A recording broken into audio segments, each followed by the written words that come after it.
Boom, bam, bop, pow. But I'm not a rapper. I am cutting the strings. Popping the seams open on this one. Let's see if the sutures have closed this wound.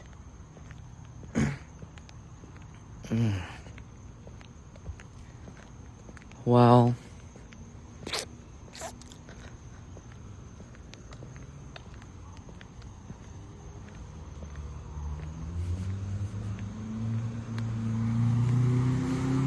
how much of any of the things in my life that I'm currently feeling right now are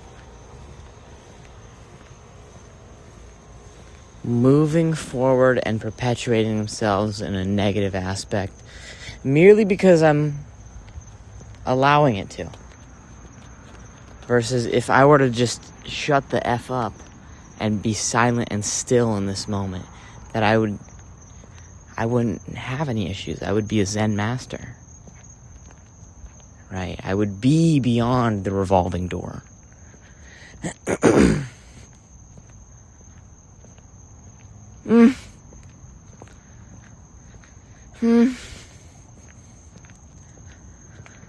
Okay, so forget about it.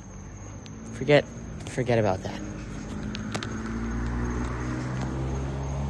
How are you feeling in this moment? How are you feeling in this moment?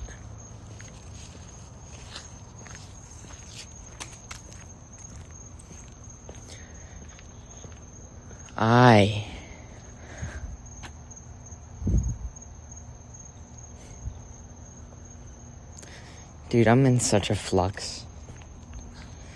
I don't know if I can ever really say, I'm good.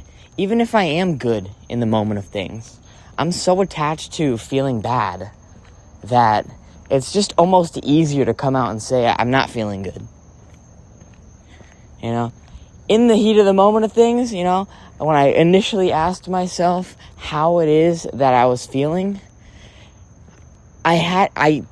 I was feeling one way, and then immediately my whole face contorted. I scrunched my eyebrows, and it's almost like there's just some kind of weight on my heart, just an extra load of something. And it's like, do I have a problem with being just run-of-the-mill average or something like that I always have to have something going on, regardless of it being good or bad? I can never just be fine, right? I can never just be okay or decent. How are you? Yeah, nothing really at all is really happening. I'm just kind of here, more or less blank, kind of empty, not necessarily filled with anything. Besides the most, dude, I have, I actually do feel something.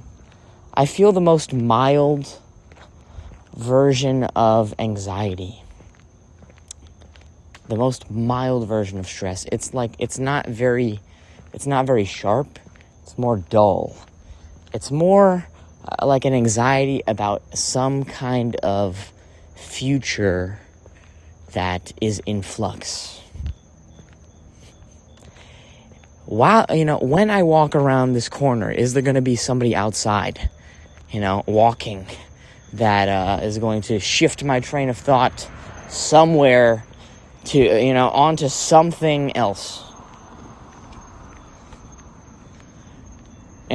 As I speak, am I being heard in this moment of things by somebody else?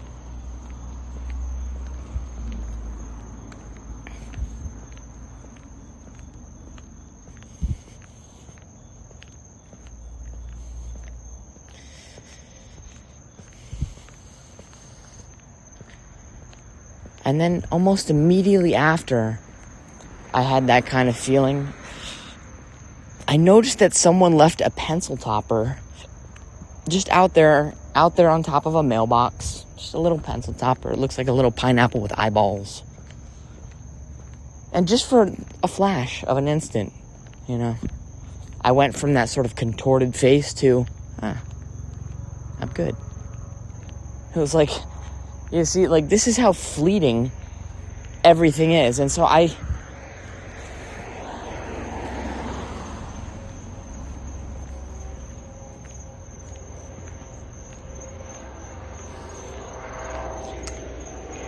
don't fault myself for any of the ways that I feel.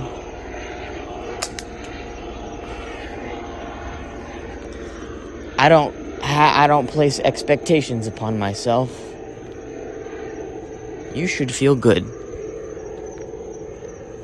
You should do this.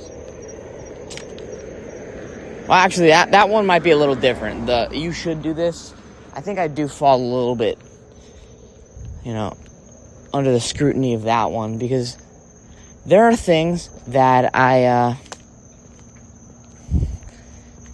like a neurotic, ambitious person. You know, I think the CEO of NVIDIA really hit it best. Is like, yeah, I basically, you know, I work as hard as I do because I do not want to fail.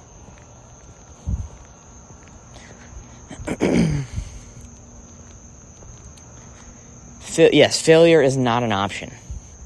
I don't think you understand. Failure is not an option.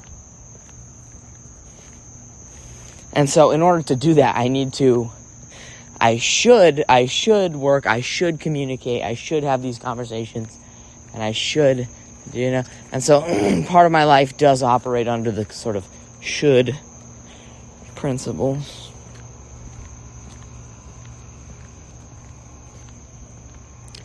Anywho,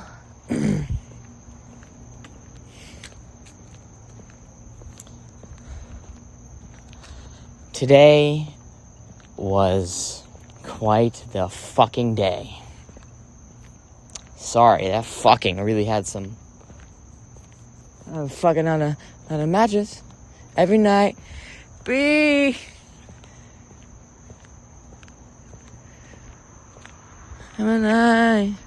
Yeah.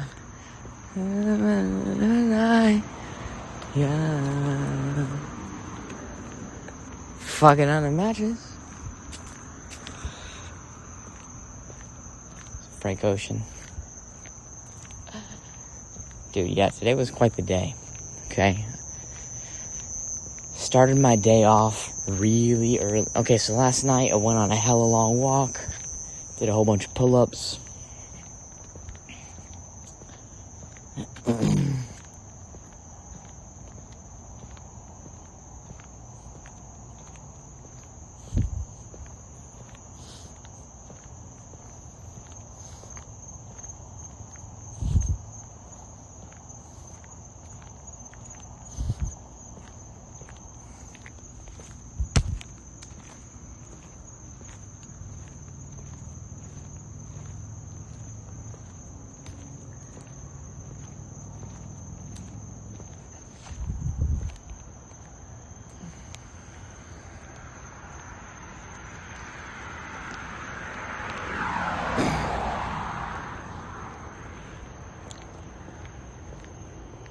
And then I woke up this morning after that long walk, and I went on more of a ruck.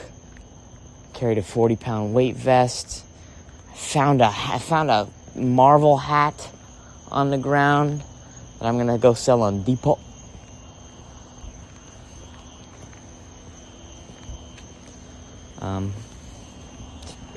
Had a leg workout, had a chest workout, sold some merchandise, you know, sold some belongings, made a little bit of cash flow. I did a lot of normal human daily, you know, sort of just upkeep and maintenance, stuff like that. And, you know, in between that, I had more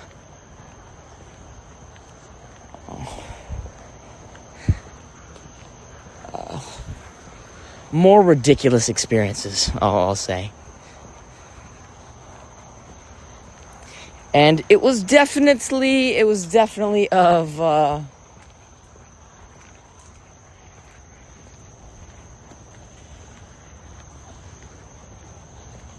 epic proportions.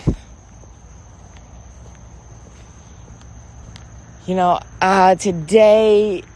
was, I would categorize today, sort of with I would label it as a day of courage and bravery. And more is my life sort of progressing in this direction, kind of trending in this direction, I'd say, of courage and bravery. Because I've, I'm less and less am I being suspended by, the ways of my past. I'm falling through. Like, I'm phasing through, dude. I'm falling through the sort of zipline bungee cord kind of thing. What I'm telling you is, living an ordinary life has no longer been possible for me, as the pull and gravity of living my life in the ethereal light of truth has become crazy. Okay? The event horizon, dude, the spaghettification process has begun upon me. To the point where, I'm having, like, the most raw and truthful conversations with my family members that, that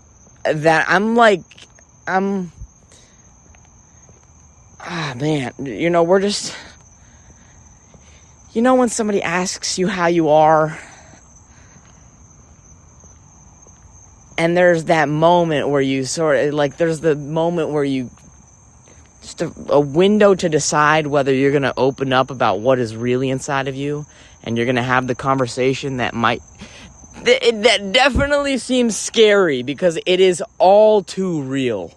It is the conversation that is filled with all of the things that are truly on your mind, Hey, brother, did you stop vaping yet? Hey, mom, I know you're the breadwinner and you're kind of in the position right now, what is my story? Am I just the unemployed fuck up, or am I sort of like, fucking trying to reach escape velocity in how I really want to spend my time on Earth, doing the things that I want to do, making, sort of living my life in this fucking way that if you can only, it's like binary to me. It's like you can only be living the life that is destined for you, or you're in the state of just kind of putting it off. And so I'm like, I'm free soloing right now. I'm on the tightrope or whatever, and so, yeah, having the same kind of thing, just conversations with everybody, dude. The goddamn USPS worker the other day was like, oh my God, you come in here and you're so calm, you're so peaceful and tranquil. And I'm like, that's so interesting. I said, that's so sweet that you think that. It's probably because I'm a little meek and, kind of nervous, but, somewhat expressive. But I had to let her know in that moment of things. I was like, well, the truth is, I'm actually, she's like, you're always in such a good mood. And I'm like, I could see how you see that or you think that, but I actually feel really uncomfortable and more or less kind of bad. She's like, why? And I'm like, well, I'm navigating things in my life that are just kind of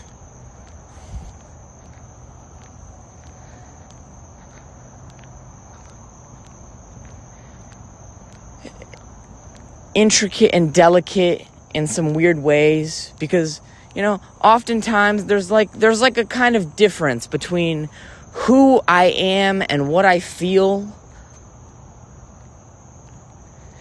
and the kind of roles you can sort of, you know, the sort of roles in society that are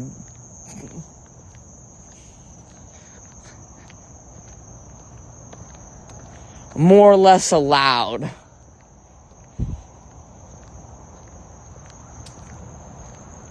You know, so I'm always sort of trying to bridge the gap between, like, what is the authentic, you know, what is my authentic self in any given moment versus, you know, what do I have to be for utility's sake?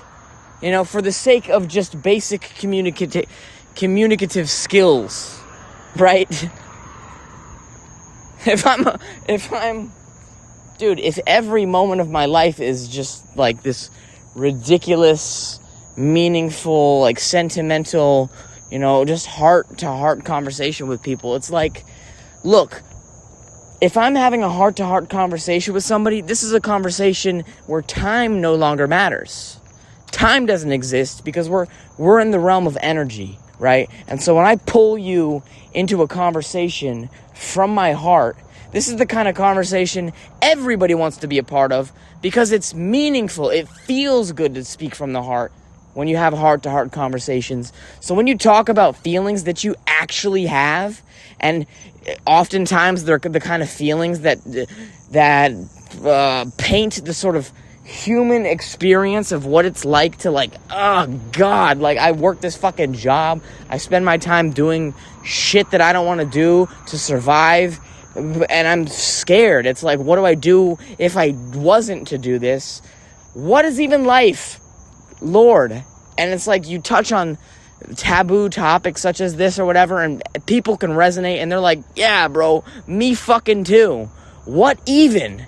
And so we're just there, kind of just feeling empathetic and compassionate towards each other's various predicaments and, you know, unique sufferings, and we're just there just being loving to each other. And it's like, so there's this, and then there's also the utilitarianism of, like, yeah, that asshole over there is in a rush apparently, and this is too much time for them, right?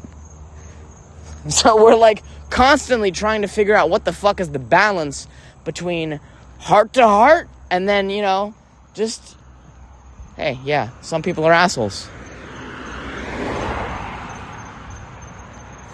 Yeah, ain't nobody got time for that. Right. So I'm always sort of navigating, whoa, what the fuck? You know, what the fuck is my... Because I recognize, dude, I can get into a ridiculously long... Dude, basically what I'm telling you is, I'm at service, okay? I'm at service all the time. What I'm trying to say is, I don't have my life sort of penciled in this kind of way where, oh, man, I gotta go and do this and then get to this and then go here. You see, I'm on a different cycle, right? Because I don't have a particular want out there. If I ever find myself, you know, slipping into some kind of mystical, you know, emotional, you know, psychological, spiritual bond, emotional connection with somebody, look, we can spend 8 hours together. And basically, my whole schedule can get fucked up because my whole plan for the day can go fuck off because I found something meaningful, and it's like, that is, yeah. Oh, yep, I found Moby Dick in this one. We're going, laddies. Get your harpoons ready. We're following this one to the Mariana Trench, ho. We're going.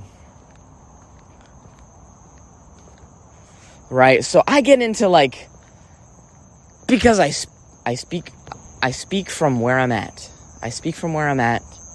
And I'm not necessarily trying to, you know, break away and weasel myself away from other people and sort of, do the kind of aversion thing. And I'm not necessarily reaching and grabbing for other people either. So anytime I get into any kind of conversation where things are rarely ever surface level for me, it's either we're there or we're not.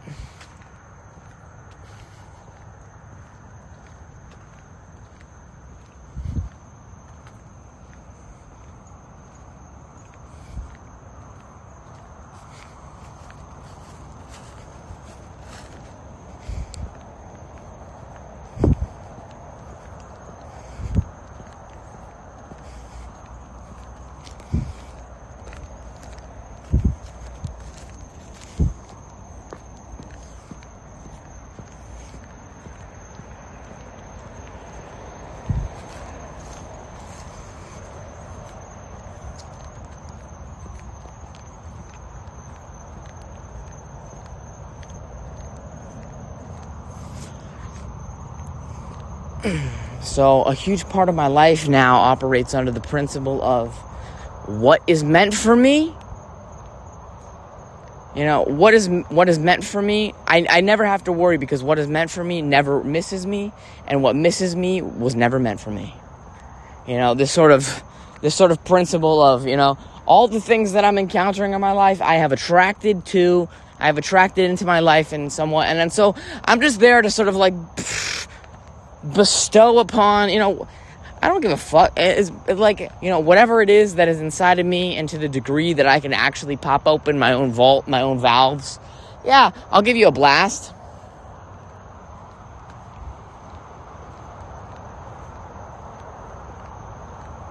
And so sometimes I recognize that's a lot for people.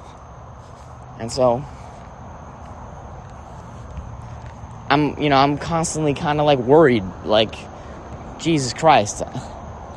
I recognize that I could be a lot for people to handle, especially when they're very much preoccupied and sort of living and perpetuating the kind of life that is,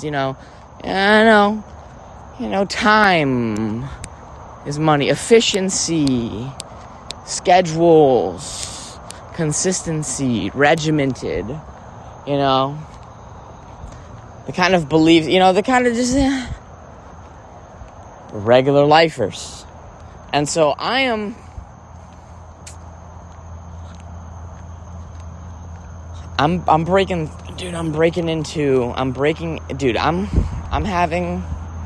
having both the best time of my life and the worst time of my life.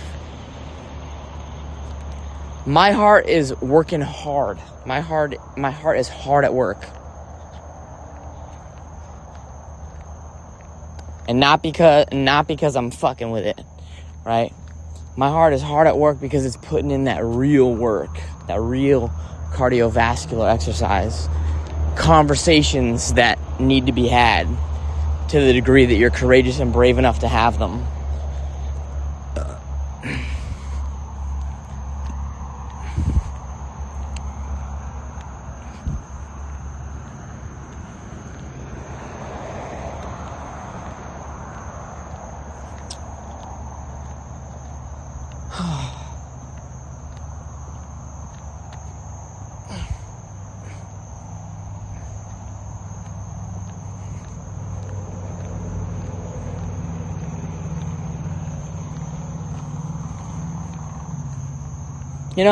I'm having conversations about things that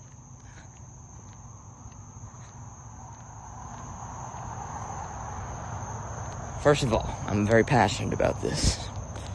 Apparently and obviously. I'm having conversations about things that, okay,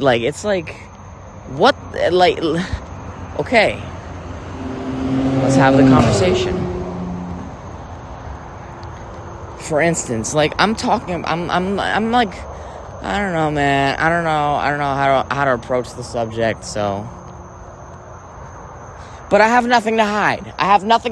And I have faith that in time, all will reveal itself, and that I don't need to worry about misconstrued messaging and miscommunication and all this, because to the degree that you can communicate how you feel, and if you can accurately pull that out of you, and just, let what will be, then all will, sort of come out in the wash, and this thing. So, I'll just open up, This is, I'm questioning my own sexuality in this point in time. Here's what I mean by that. There are people out there that exist in the world. For example, I'll take the stereotype of being a Southern white man. The Southern Christian white man is like, hell nother, brother. Being homosexual, that is not the way.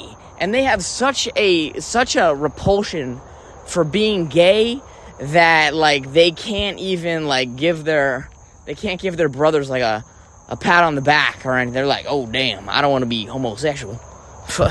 And so they're so afraid of this that they cut life experience off so short. And me, I'm so curious about God. I'm so curious about existence. I'm so curious about energy, relationship dynamics, like that I'm like hell yes, God. I want to know what the hell this. I want to know what is to be experienced, God. I'm open for the journey. God, come on. Thank you so much, Lord. Thank you, Jesus Christ. We love you. Like, I'm like on this, okay? I'm like, yes, okay? So when I'm in, like, I'm here to, like, have an experience, okay? I'm here to experience. And so I'm trying to take myself out of I'm trying to take whatever it is that I desire for my life out of it. And I'm like, okay, let's see what the fuck God actually has in the deck. This is a game of, blackjack or whatever. And I've been given some cards that were shuffled randomly, and I didn't choose them. So, what are they? I don't know. So, anyways, I've been having these sorts of experiences where I'm like, I told myself forever I wasn't gay. But it's like, I'm not attracted physically to guys.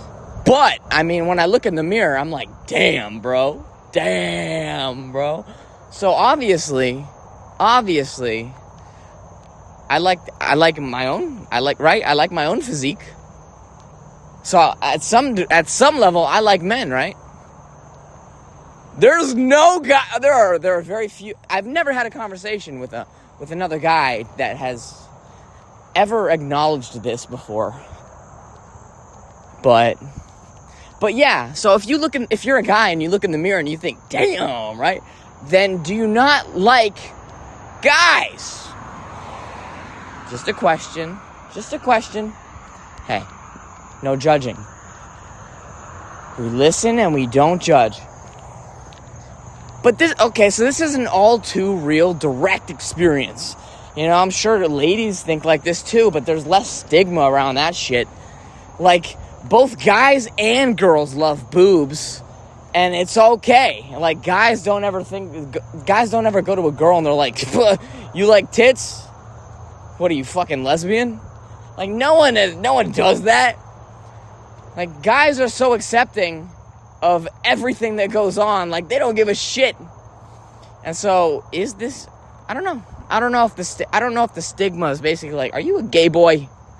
Are you a homosexual boy?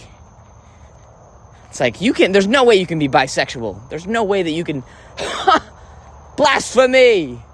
Like, a lady can look in the mirror, love her curves, or just be obsessed with some just like fashion model out there or whatever, and she could be straight too, like, but she could be straight but just gawk over the female body. Oh my god, so beautiful, gorgeous, and no one bats an eye.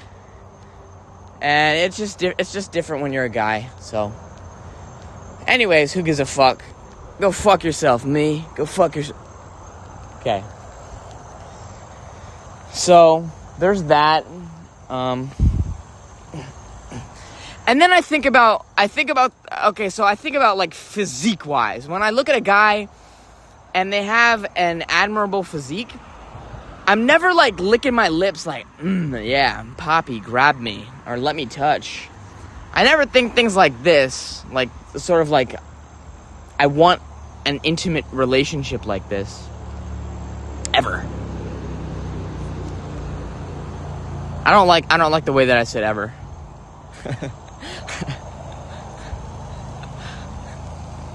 I haven't thought this. I haven't thought this.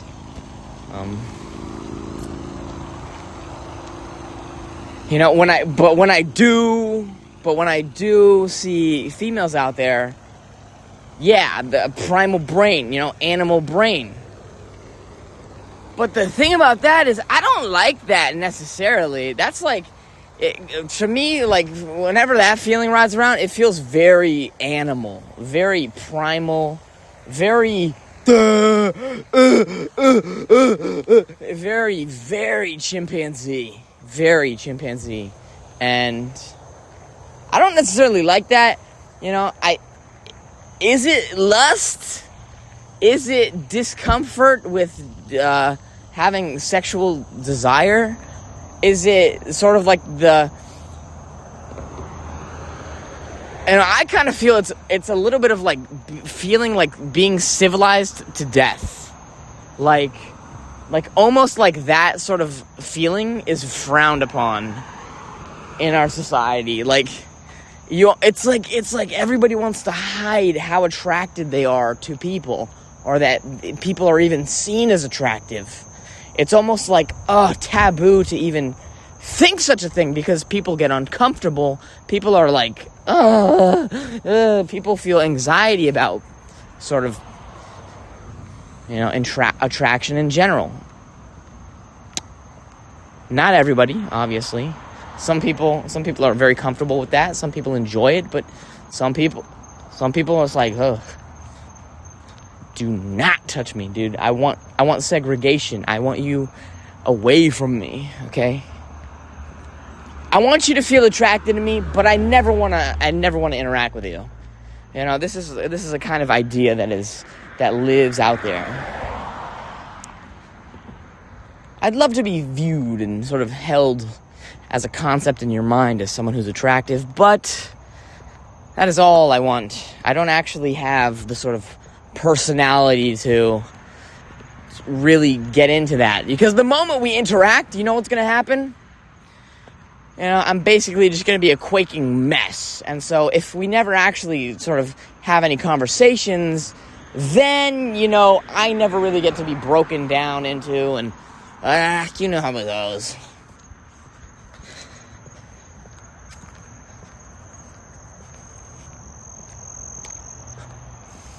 And so there's that. And then there's this, okay? It comes down to, like, personality for me. It comes down to,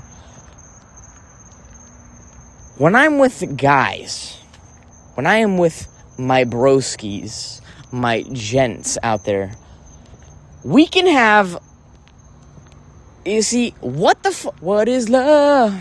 Baby, don't hurt me. When I talk with a female, a lot of times, we never really get to any place that's foundational, okay? We never get to any place that is there, and it's, the premise of our relationship, the foundational bedrock is one of truth, okay? When I get into and that is like a huge value, priority kind of thing in the way that I live my life. And I hardly sort of get any of that from my female. It's rare. It's more rare to have a relationship with a female that is, one of the foundational principles is truth and honesty. And I am difficult because I like honesty and truth to the point where I want it where it hurts, okay? If I ever encounter something in a relationship, a topic comes up and it's uncomfortable, yeah, of course I want to dive into it, okay? I want to dive into the things that make me feel fucking weird. Because I want to know that I'm better than them, and I want to blast through it. Totally, I want to blast through it like a cloud and have the cloud explode, in my wake type shit. Not let these sort of things fester and expand into other things. And so I get into relationships with females. A lot of times, I don't know, dude. There's just a lot of performance-based, whatever. And a lot of times what'll happen is, here's what happens in mine, I paint the world. I paint the world with fucking words, right? I paint the world with words, and because of this, I don't know. This is kind of how I lead, right? I world build. We kind of live in the world as it is, as I've created it, or as it, whatever, as I have described it with words. And, what happens in my relationships with ladies is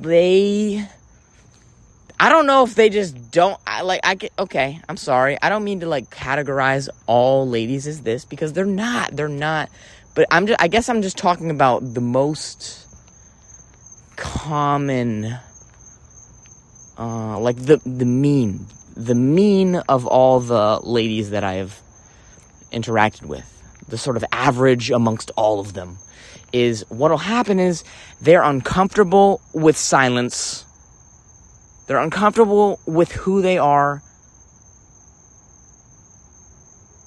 with just the world as it is. And so they'll say something like, hi, hey.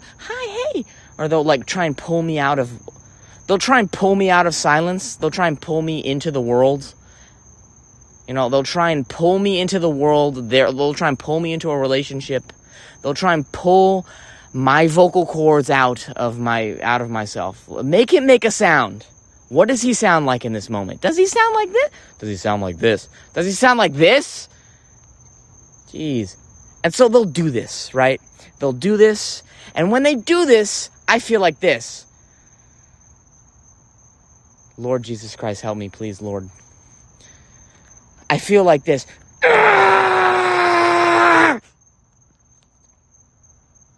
Why do you feel like that? Why do you feel like that when they say, hi, hey? It's like, please. I don't know, okay? I don't know. Sometimes I just want to shut the fuck up, right? Can we just shut the fuck up just for two?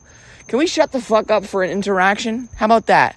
How about this? How about we not talk about something small, because I can't talk about something small because it always has to be something larger than that in my life.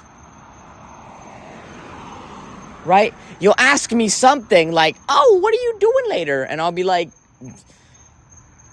I'm sorry. I'm sorry. Because what'll happen is, you're I don't know, you're probably of good nature, and maybe you just want to have a conversation, and that's okay. But me, where we differ on the path is that I'll say one thing, right? I'll say, I'm going for a walk. I'm going for a walk. But the energy and the kind of tone and the cadence behind whatever I'm saying is just, it's one where you would pick up that I'm not enjoying. So you're basically pulling teeth out of my fucking mouth is what's happening, ladies, okay? And you're probably pulling your man's goddamn teeth too, because you're basically pigeonholing his whole experience to sort of tailor it to you. You're doing the equivalent of asking somebody a yes or no question, and you're limiting their creative ability in that moment of things. Hey, and you know, a guy loves an open-ended question where they can just fucking spout on about whatever and just have it turn into something unfathomable, okay? They don't like being pigeonholed into giving one-word answers, okay? So any sort of situations where what you have sort of presented them with is limited in that way, it is frustrating, and we don't have the words to necessarily always put this very cleanly and very politely, very politically correct and respectfully in the heat of the moment of things. And oftentimes it just comes out as, oh, what are you doing later? Showering. How do you feel? Okay. It's like, well. And so, yeah. And so my relationships with ladies, the sort of mean, the sort of average between all of these female relationships is one where I feel very pigeonholed by, sort of what they, in the ways that they will sort of provoke my responses. I'm like, I'm of the nature that I want like some like crazy fucking, I want some like weird niche question like, hey, so why do you think, do you think rolled oats are better or sprouted oats? That's the kind of question that I want to get, because then I could really dive into the nuance of that. I could be like, well, you know what? Rolled oats are so much better than those fucking organic sprouted ones. Why? Well, just because the packaging is yellow. The packaging is yellow. What the fuck does that have to do with anything? Yeah, when it's there on the pallet and I grab it, it's just got like a nice texturized feeling. And, I kind of go off of that more. It's like, holy hell, where are we? It's like, we're in a pocket dimension of my own mind. That's where we are. All right, so I don't want your fucking yes or no questions. I don't want your questions that have, one-word answers or whoever, whatever. Give me this, if you're a canvas in this moment, present me with something nice. Or just don't provoke me at all. Like, leave me alone. Jesus Christ. Okay? God damn. Okay, god damn. Anyways, okay, so I guess that's a little bit of the plightage that I get with the sort of average female relationship. And it's not one that I like, right? And not average, but the relationships I have with guys, guess what? On average, a lot of them are really nice. You know why? I don't know why, but I think that guys know how to treat guys in a way that guys are like, yeah, this is nice, this is good.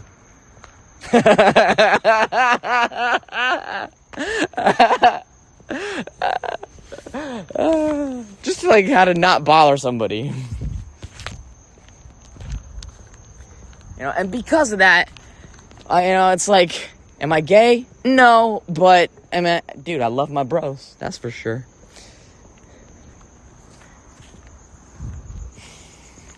So yeah, on average, it's like, yeah, my relationships with other guys are pretty fucking good.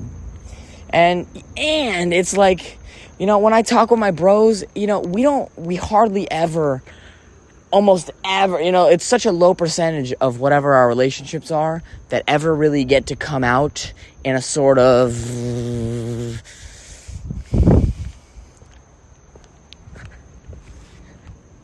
when I get into a relationship with a guy, you know what? I'm not even gonna go there. Not even gonna Not even gonna... You know, when I have a relationship with a guy friend, there's no... You know, there's no sort of expectations or anything like that, you know? Like, if I'm having a bad day, or I'm just, like... If I'm, like, I don't know, like, more or less just, like, expressing sadness or whatever, they just let me feel that, okay? They allow me to feel that way. And that feels good, okay? That feels good. They sort of accept that I might be, you know, sad in an instance, or just, you know, maybe uncomfortable or whatever, and they just don't press the fucking issue, okay? They allow the space for me to process my emotions without trying to force me open, okay? Guys, this is why I love guys, okay? Guys understand how to hold the space for you. Ladies are basically like, I can't handle the pressure of what's going on right now, so I need you to open up. Even if what the fuck you have inside of you is explosive, I don't give a shit, okay? Open up. Not all of them, of course. But ladies also do this thing where it's like, they open you up, and then they're like, it smells bad in here. And you're like, yeah, I hate you. Yeah, I definitely hate you. But I'm telling you, you know, with a guy, they understand your feelings. They are emotionally intelligent. They are very, very emotionally intelligent, and what they'll do is they just allow you. It's like interacting with cats, bro. You don't fucking chase a cat down. You're just around. You're just around, and if the cat ever wants to come up to you and sort of do that thing where they rub their forehead on you, they're there for that, and they're like, cool, nice. I just pet a cat last night. It's nice. And they let that be that experience, and that's good and well. And also, if they see a cat at night and they try and hey kitty, and the cat, the cat just sits there, they're okay with that too. They're like, oh, okay, we're doing cat watching tonight. Nice. You know, they just know how to work with the experience that they're having. You know, if the cat runs away, they don't fucking make anything crazy of it. But I'm telling you,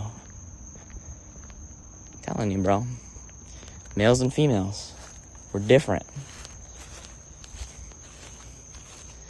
You know, somewhere I heard that, like, this is why I gotta get off of social media, because you only ever hear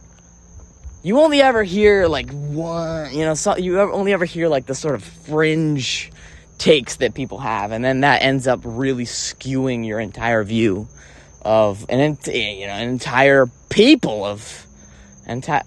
amalgamation of people. It makes us prejudiced. It makes us discriminatory. It can skew your entire viewpoint on a whole entire gender or archetype of person. You know, for instance, I hear in the sort of, in the zeitgeist of the females, with the female content that is presented to me, a lot of them, it's like rage baiting. It's like, they'll say things like, yeah, basically, like, ladies are so much smarter than guys. Like, guys are retarded. And ladies, yeah, they're smart. And I'm like, this is a trap. It's definitely a trap.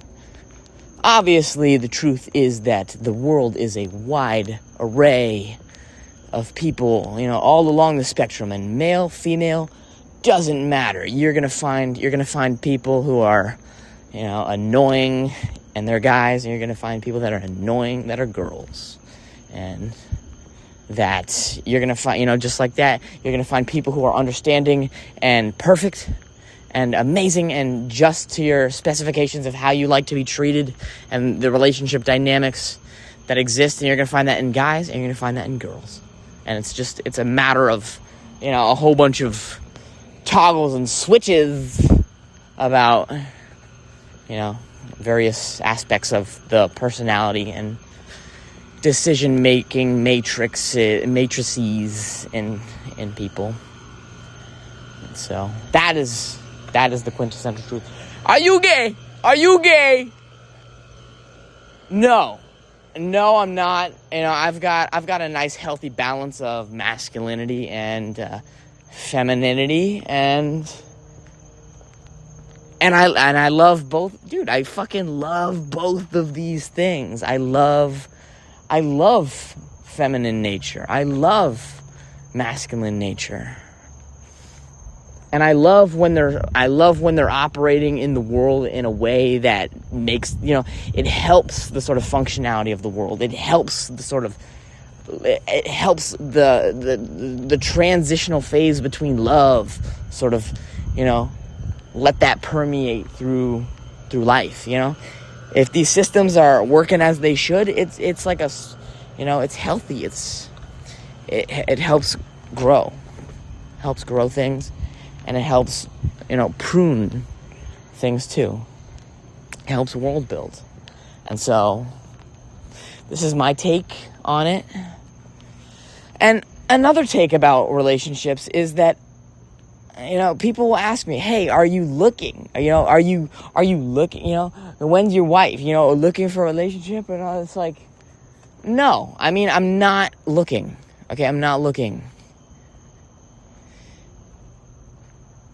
I don't have any proof about this thing, but I do believe in this. I think that in your life, I think you should take this one with a grain of salt, because obviously I have no. It's basically like if you were to, dude, it's like if you were to try, ask some broke boy, how to get money, how to be a money man. And it's like, well, he doesn't even fucking know, bro. He's trapped behind that job. He doesn't know shit. So taking his advice on that shit is like, why, what are you doing? Right? So about relationships, it's like how to get one, how to maintain one. It's like me, well, I'm not looking, bro. I'm thinking to myself, if I go out to a bar and I try and find a lady, or I try and go somewhere that's outside of the life that I live day to day, I'm going to find someone who's living a lifestyle that's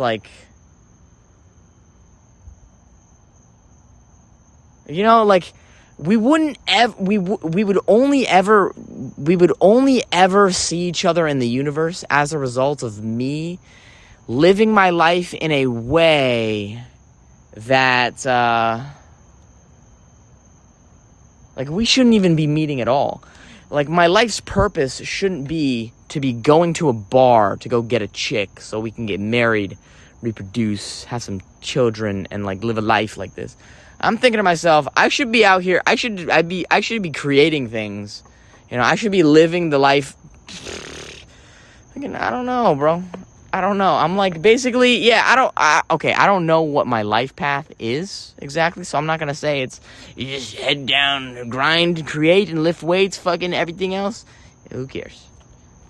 But what I am saying is, I don't want to have that sort of one night stand. I don't want to have that anomalous event that would be, for me in this instance, going out to a bar. Going out to some place in Miami, nightlife, finding someone and grooving on the dance floor. It's like, look, that's not my life, okay? That's not my life. That's not how I choose to, spend my time, generally. So, it would be like this one-off thing, and I'm only doing that one-off thing to get this other sort of byproduct of being there. And so, I'm trying to sort of, leave this life entirely and transition into the life where it's basically, I'm gonna do all the things that I'm gonna do all the things that I do in my life, right? I'm going to go and basically take myself out on dates and shit. And if I just happen to come across somebody else, you know, along that sort of pathway, hey, you know, maybe, you know, then maybe it turns into something for a little bit. Right? And so is that, yeah, that's basically God, my brother. That's God right there. That's something that's unproven. It's unprovable. You can't. That's an even answer. That's an even answer in the math book. Okay, only the odd answers are in the back of the book. That one you don't get any certainty to. You either believe it or you don't. And so for me, yeah, that's regardless of fucking belief. It's like Jesus Christ. Doesn't have to be that fucking crazy.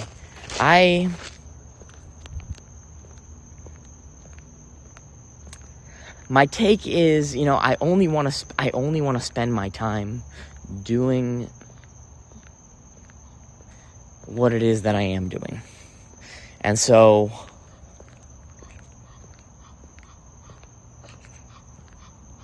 I kind of see it. I'm sort of living my life, sort of pursuing the things that I'm passionate about.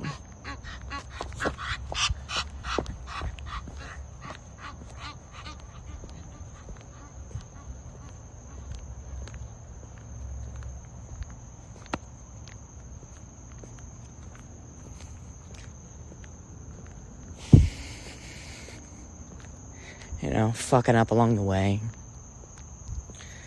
Finagling.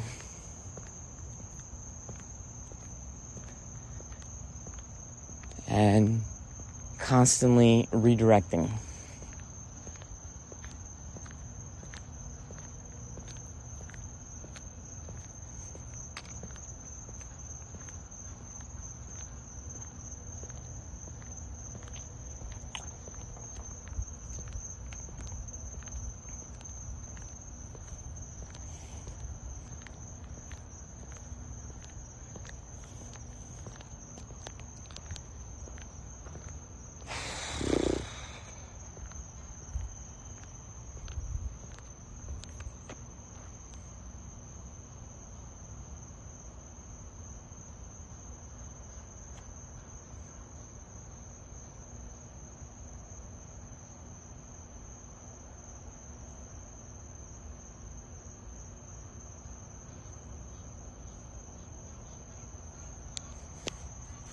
You know, and I recognize that I'm not right. I recognize that I have a problem.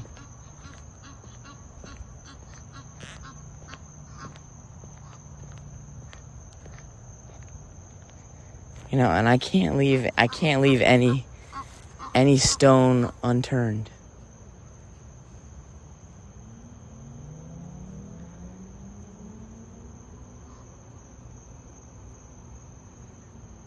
Because if you want to change anything in your life, you need to bring awareness to it.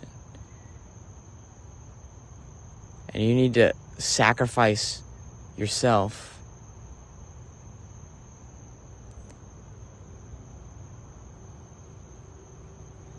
to become the person that you're destined to be. You see, there's some Egyptian geese over here. I'm walking the path. They got some little kids right here.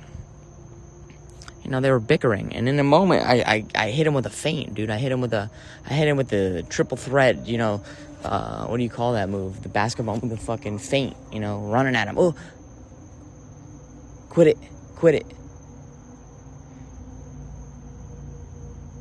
You know, and in that moment of things, I was like, why did I do that? I was like, why did I want to elicit a fear response in these other creatures just because they were annoying the shit out of me with their noises?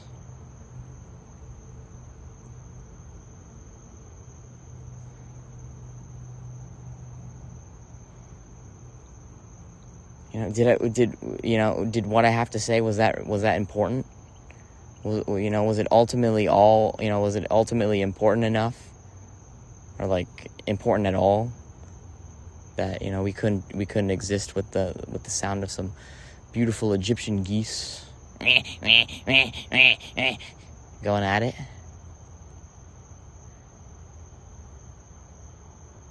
And so I began walking away in that instance, and I just felt something in my body that was like, I'm actually running away from something right here. There's shame. There's something I don't want to unpack here. And so that's what that was. Something else I come to really sort of feel with a lot of, the male to male relationship that I have versus the male to female relationships that I have. Very, very rarely does some chick ever want to acknowledge the truth, or acknowledge my truth as legitimate. Very rarely will they be like, oh, fuck, yeah, and just sort of like, kind of, be in the sort of admittance of, whatever it is we just happen to come across in a discussion. A lot of times they'll be like, what? Or, huh? That's crazy. Or, like, what are you talking? Or they'll hit you with this one. What are you talking about? And they'll sort of like pretend, like try and play dumb, or just like hit you with like a matador. Ole. Just not wanting to be accountable that they also have the same experiences that I do, and they just don't want to admit it. They don't want to say that that's in their pocket, that they've ever experienced things, in any of the sort of uncomfortable, especially sort of truths that I might rip out,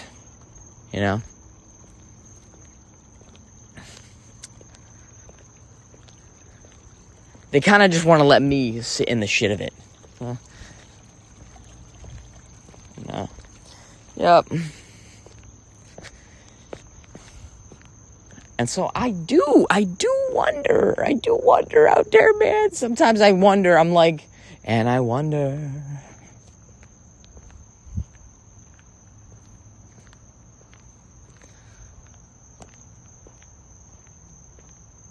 If I get locked up, I won't finish the sentence.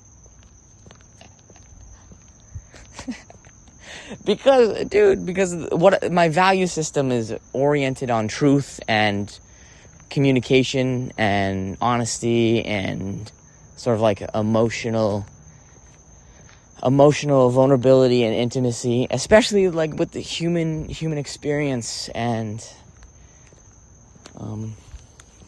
like our perceptions and our perspectives and our takes on things. And so if communication and this or the other is like most important to me, and most of my relationships with guys happens to be where I get a lot of, dude, I didn't want to say zest. I thought of saying zest and I thought of saying juice. I don't like those words. I don't like the associations with those words.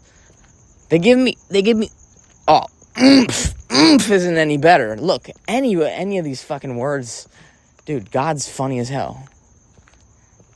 Dude, life is a fucking comedian. Any word that I use to say that I enjoy the relationships with guys is gonna paint me in that light. So I don't give a shit. And so what I was gonna say is, because the averages of the sort of potency at which I will enjoy these various relationships is widely skewed in such a way that I enjoy my relationships with guys versus my relationships with girls, that sometimes I question.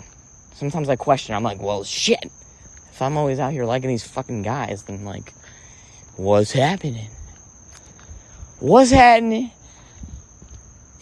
But, you know, in my heart of hearts, I just know that, you know, one day, you know, I'm gonna find, or one day, you know, there's gonna be Lady Lovely, and, you know, Lady Lovely is gonna be my counterpart, and we're gonna ride off into the goddamn Halloween extravaganza party or something. We're just gonna enjoy each other, and it's gonna be epic as hell. And I can't wait for Mrs. Delicious. But I'm kidding. I can wait for Mrs. Delicious. And I don't mind waiting for Mrs. Delicious, okay? I will wait 80 years for Mrs. Delicious, okay? I will fluff Mrs. Delicious's pillow every night until she actually capitulates herself into my universe, into my reality, until we're finally together, you know, fibers and all, in the physical reality, having a sort of mystical experience together. I can wait, and I'm excited for the time that comes. I also recognize that that's put on the back burner. You know, I am not of the nature that I can just. You see, is this the part of the journey where I'm caught up in a whole bunch of horse shit? Where, you know, there's like a saying out there. It's like, namaste, we're all one. You know, we're all one. You know, it's all love. But that's my TV.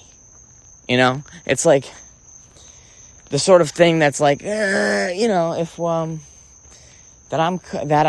my particular hang up is that in order for me to sort of maybe even magnetize or attract, or even just like whatever kind of dominoes or just, you know, things that are firing later on in my life about bringing about Mrs. Delicious into my life, is that I have to be, you know, I gotta have my own living space. I can't be living with my family like this, you know.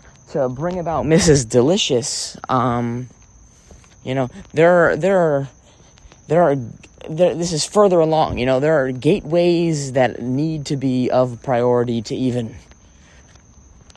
be the type of person that Mrs. Delicious would be attracted to.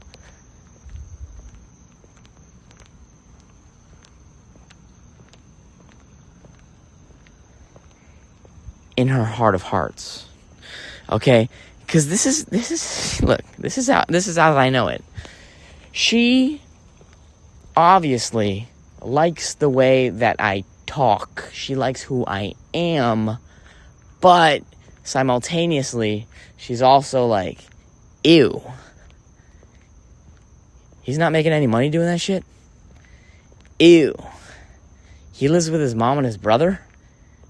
Ew. Like, she's like, ugh, I want my own family and blah. Blah, blah, blah.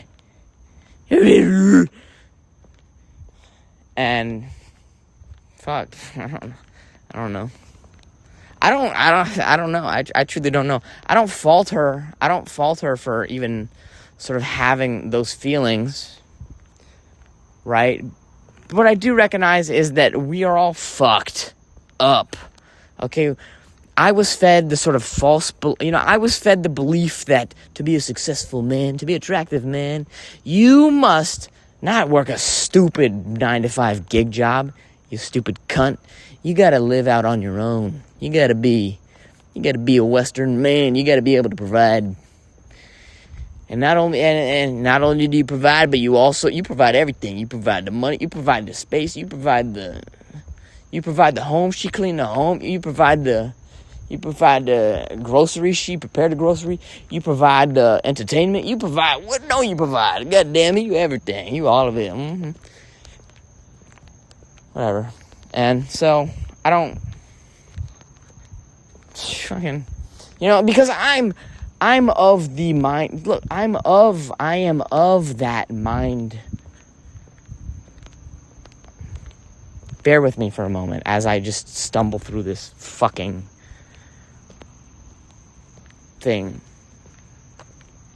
in a messy way. Like, I am under the mind virus that I have to be this kind of way. I have to be this kind of guy.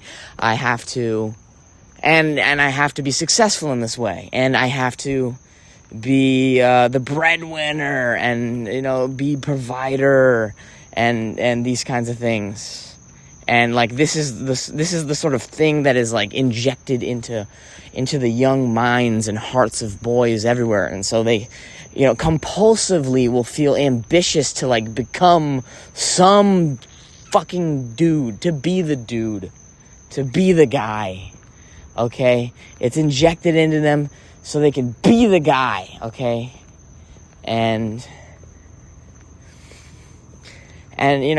similarly, it's like injected into the ladies is the sort of like, sort of idea out there. I gotta trim, I gotta trim from the top, I gotta skim from the top. I gotta look out there. I gotta hedge my bets. I gotta only grab from the most successful of the ones that I'm attracted to. Security, safety, survival, thriving, and oh my God. So, basically if they can provide for me, that's good and great and all well. And, if they just happen to be fucking beautiful and gorgeous, that's a plus. That's gravy. Or what have you. And again, this is not every guy and girl out there. There are people who recognize what real love is. And it's like, yep, I love them for who they are, and, human lives, and we just sort of kind of work, I don't know. And I don't know either, because I don't know the particularities of other people's lives, outside of, because I only ever really get an outside in perspective and never really an inside to the outside perspective. I can only ever see what my life is like and sort of my, my own, only ever seeing things through my perspective. And just kind of having an awareness of whenever I'm fed somebody else's, or when I'm fed or sort of leading myself into an experience that is not necessarily true, that it can just be a hot take or whatever. And so, yeah, I don't. And, I'm not gonna do the sort of like, I'm not gonna argue for like the incel kind of thing that's like, well, they shouldn't want me to, they should love me for me through everything, they should, it's like, at that point, it's like, I don't want to be held to a high standard, and fuck that shit. I'm not here to like, I'm not here to sort of argue. I'm not here to argue my right to be less than what I could be. Right? I'm not here to say, dude, they're holding me accountable to some shit. They're holding me accountable, to all the ways that I could be success. They're holding me accountable to my potential, and to be mad at somebody for holding you accountable to all that you could be. If that's you, well, guess what? You're...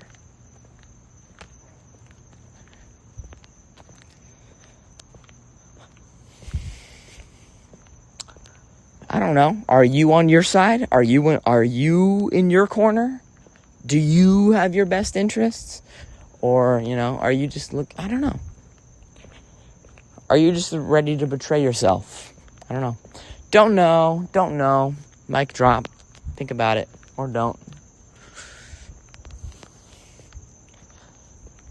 And so regardless, okay? Yeah, pressure, man.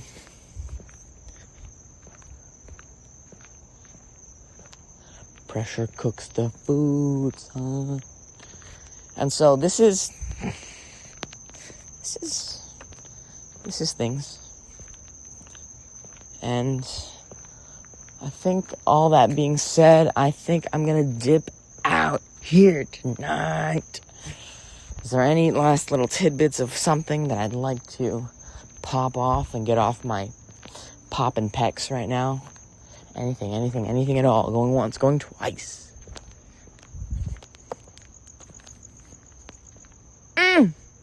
Yes. Dude. Oh my God.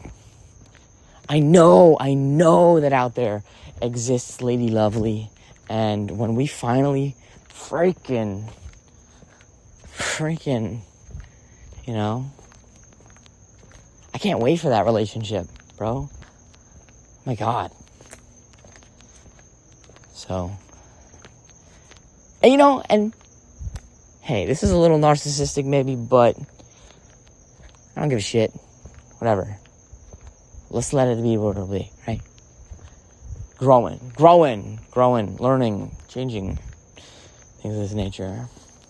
It's like relationships are alive. Like, it's not just her, it's not just me. It's you.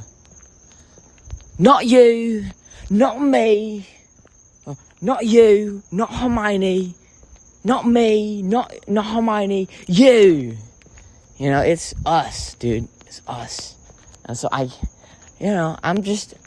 really excited to jive with, you know, who we get to become when we get to come together. And that would be super everything. You know?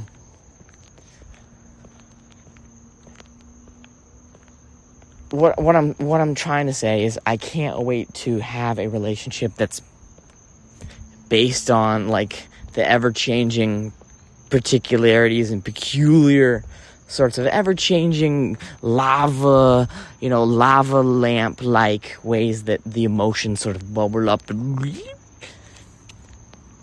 you know, sort of move around inside of a human experience. And so, you know, to sort of be with somebody who operates their life under like the similar principles of trying to, you know, balance themselves upon this sort of ever-changing structure of, you know, truth and emotions and, well, what is real, and, you know, uncertainty and wobbling and all these sorts of things. It excites me. Okay.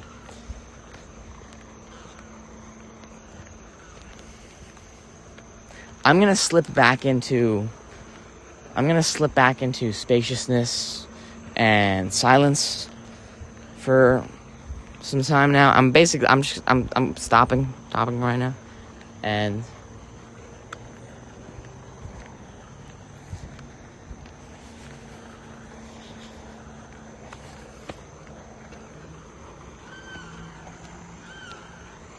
so in conclusion, thank you for listening. Thank you for being a part.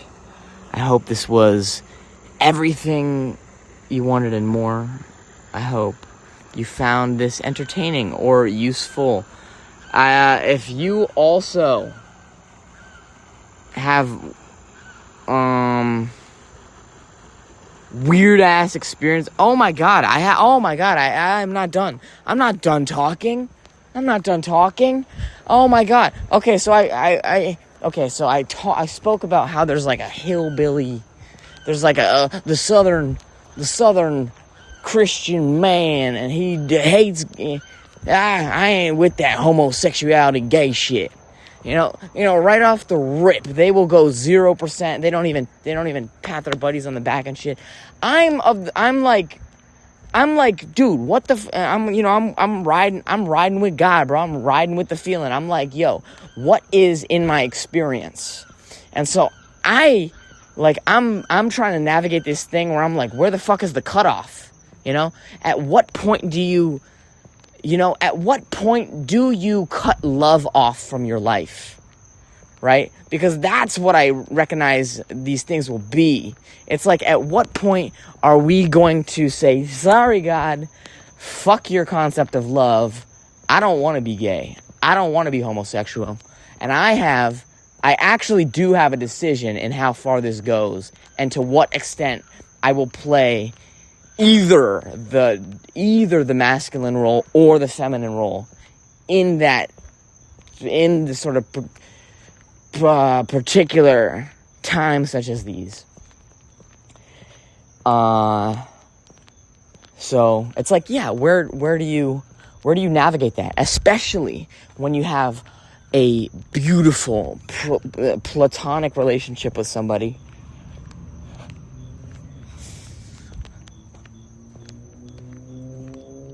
To what extent do you allow yourself the ability to love somebody and for them to love you?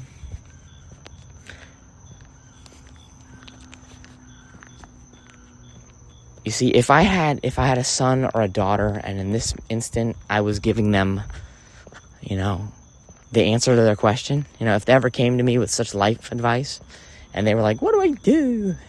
I'd say to them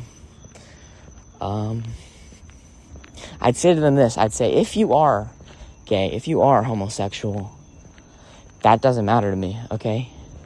I love you. I love you for you. I love you in this sort of unconditional way. I love you for our relationship. I love you for everything that we are together. When we're together, I love everything that we are. And so you being attracted to the same sex or whoever doesn't really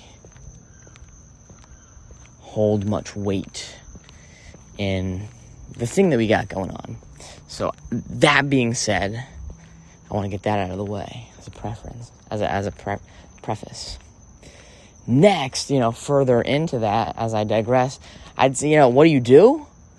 You listen to your heart. You follow, you make the best decision that you can make. You want to be there for the people in your life, and you want to be there for the people in your life in a loving way. And you want to the best of your ability, be brave and courageous and break through, okay? You want to break through your own sort of clunkiness, and you want to break through the things that are restricting you from allowing you to, you want to be able to open doors for yourself and other people. And so sometimes that's doing something that you're just scared to do, okay? And you don't have to have things cemented out in a sort of in stone tablet. Yes, I will pat them on the back for 2 seconds. Okay, 3 pats on the back, that's good.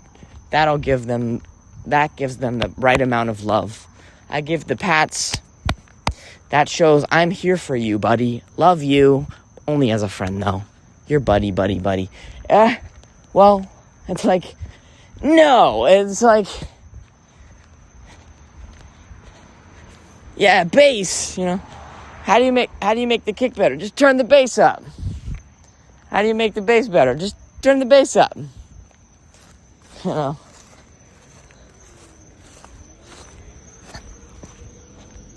Yeah, no.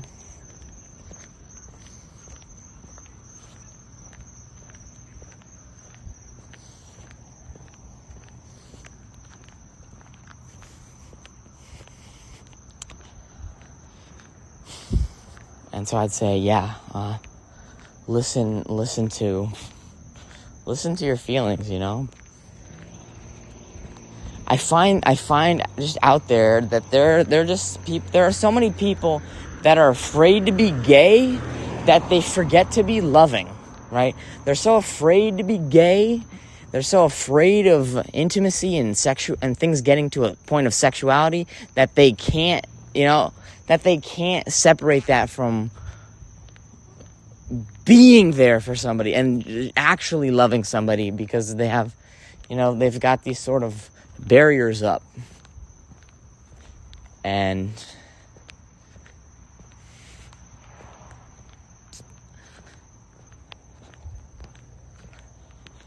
I think that that's what I wanted to say about these things.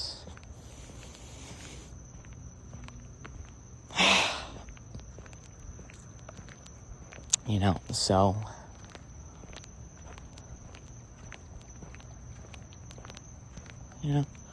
all that stuff being said, I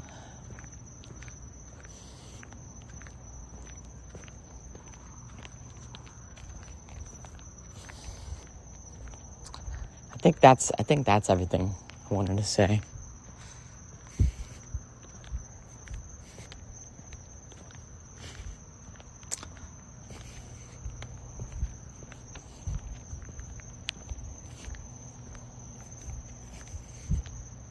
And so I get it. Like, this can be very polarizing of a thing. Because because here is the truth of things, dude. We live in a kind of world where people will fuck with you, bro. We live in a kind of world it's like we never left elementary school. We never left the places that have traumatized us. In any given moment in time, you can find yourself sort of, teleported back to these places where trauma just fucked with you, bro. Where you did, you go along to get along. You sort of did things to fit in. Where this person was the person that got ridiculed and bullied, so fuck it. I mean, I guess I see why. They're a little strange. They're a little weird. They're the first kid in elementary school to grow a mustache, and it looks all weird, so we're gonna fuck with that kid. Why has he got long hair? Why does he walk like that? Why is he big backpack? Like there's just something about this person that just everyone just hops on and decimates them, and well, they're doing it, so we're doing it too. And we go against what is good. We go against all these things, and we know in our heart of hearts it's not right or whatever, but we do it because we don't want to get that sort of cheese touch put upon us, right? Go with the group, even when we're wrong and retarded. And so same go, like, we've never left this kind of environment, not entirely, not unless you really can shine a light on your decisions and your thought processes and all of these things. And so if you're too ashamed to even sort of get into it, then you only ever stay on the sort of outside portion of it, sort of judging it. You're judging your own sort of, you're judging your own uncertainty about things. We want to be certain about everything. Even the things that are so polarizing is, well, okay, do I like guys? I can't even say that regularly, because immediately the associations of it is sexual. It's buttholes, it's genitalia, it goes in this direction, and it can't be personality, conversationalists. It couldn't be. You see, the mind, it's of this nature, and it freaks us out. The mind, it's so quick to throw us into boiling water, or to throw us under the bus, or to make us the target in any sort of moment of things.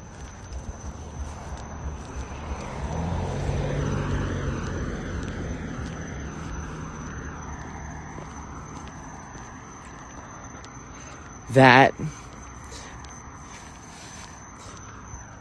if we do not develop the ability to break through and stand up for what we believe is right, even when we're standing alone, we're going to forever live our lives under the control of a mass-produced idea that is only propagating fear.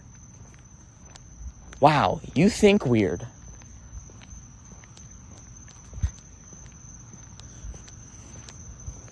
Wow, where'd you get that idea? Huh, you didn't know?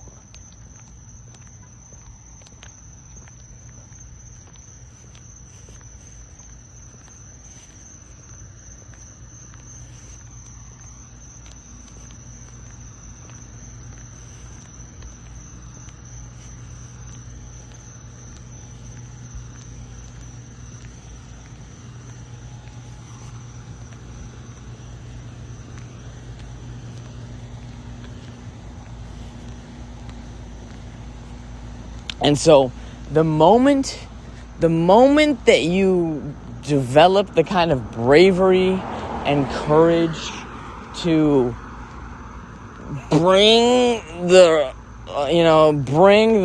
golden light of awareness upon the discomfort and the uncomfortable conversations, and all of the conversations that have been omitted, the sort of, I will not talk about this. I will lie by omission. I will just not tell you the truth. I will not tell you what is.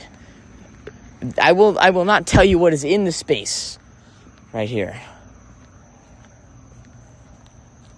When you develop, if you develop that sort of aspect, you will have the craziest fucking conversations you've ever had in your goddamn life. And they will be, I don't know, intense for sure. I think the best sort of perspective to take on this one is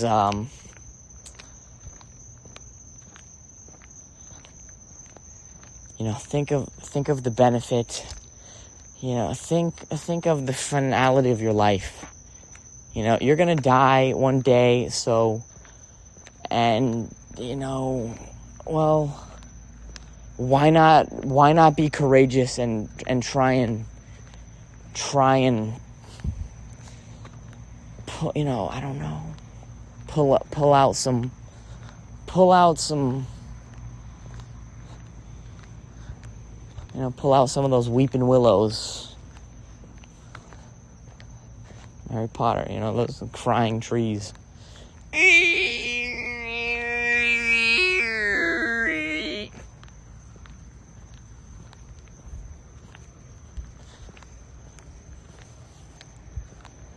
I'm saying it all comes to an end, so it's like,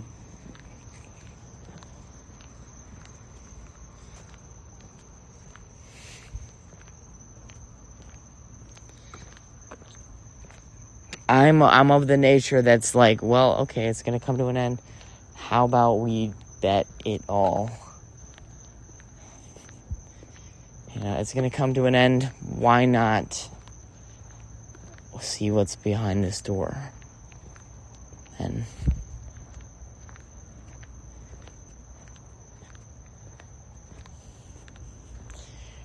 And this is my methodology, and I'm not trying to persuade you of such. I don't know what I'm really trying to do. Maybe I was just trying to share my experience. And maybe even sort of like find other people who have had experiences like this and that are similar to me.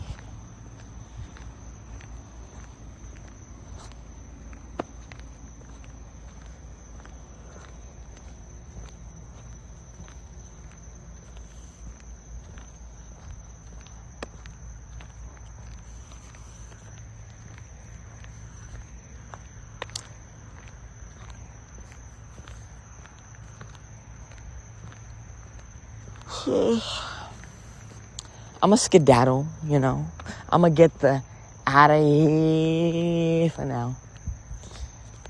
So, I think that was everything for tonight.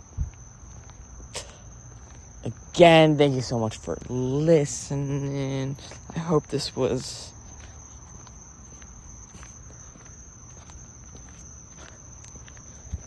everything that it could have been and more for you.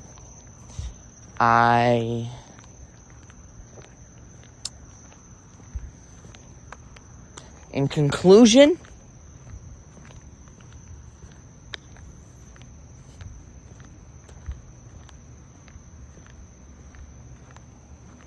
I don't know how to smoothly leave things.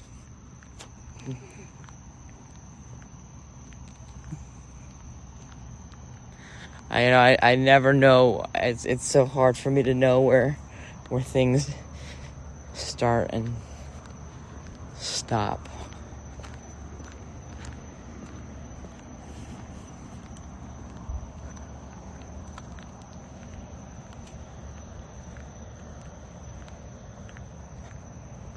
And so do I make it abrupt and strange, or, do I... Lord, in heaven above, why does everything have to be a thing for me? Everything is a freaking thing for me. Is this perfectionism? What on God's green earth is this?